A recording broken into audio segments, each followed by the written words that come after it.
તો મિત્રો જુઓ મિક્સ થઈ રહ્યું છે તલ અને ખાંડ. જુઓ આસ્તે આસ્તે આસ્તે આસ્તે જુઓ કેટલું બધું કીડિયારું થઈ રહ્યું છે. જુઓ અમારા દિનેશભાઈ પણ પધારી રહ્યા છે અને સાથ અને સહકાર બદલ ખૂબ ખૂબ ધન્યવાદ. હુંપડીથી લે ભાઈ, હુંપડીથી ઊંચું ઉપર ચડાવે એટલે ભરી જાય. કોથરી નીચે રાખી દે, કોથરી નીચે લઈ લે. એ 2 કિલો નહીં, તારાથી ઉપડે એટલું લઈ જવાનું. હે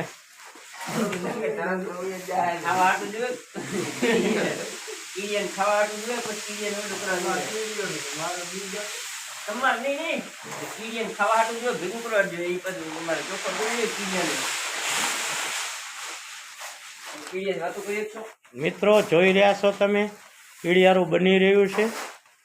ચૈત્ર મહિના માટે કીડિયારું આટલું બધું મોટું જોરદાર કીડિયારું છે. કમસે કમ મારા અંદાજે 40,000 રૂપિયાનું કીડિયારું છે આ.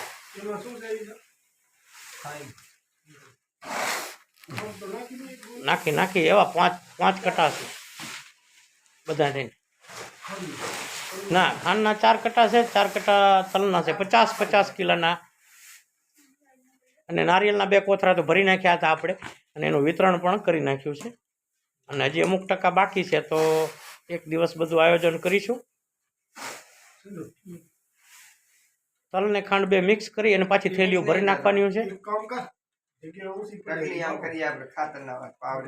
તો ભરીને પાછી ભરી લઈ, મિક્સ કરી લો આંગળામાં. આટલે વરે ઉપાડવું ઘણી મહેનત થતી હતી ને માણસો કોઈ હતા નહીં. બસ આ 2 જ છે, 2 જ છે કટા. 2 કટા થઈ જશે ભાઈ. 2 જ. હા, ખાંપ દઈ દઈશું, ખાંપ દઈ દઈએ એટલે 2 મિક્સ થઈ જશે સારામાં સારું. કાંઈ નહીં, જગ્યા પર બાજુ હટાવી દઈશું. થોડું ટેન્શન ન લો, ટેન્શન ન લો. બાજુ જવા દો પેલા, પાછું થઈ જશે. મારો મહાદેવ પૂરું કરી દેશે બધું. અમારે પાલ હોય નહીં મારા વાલા, કોકને ગોતવો પડે પાલે. વળી માણસોની તકલીફ હતી. એ કોથરીઓ છે, પાલ નથી મારા વાલા. તો આ કીડિયારું છે, કીડિયારું. લ્યો ઈશ્વરભાઈ, કેટલી વાર લાગશે? તોડી નાખ કોથરીને.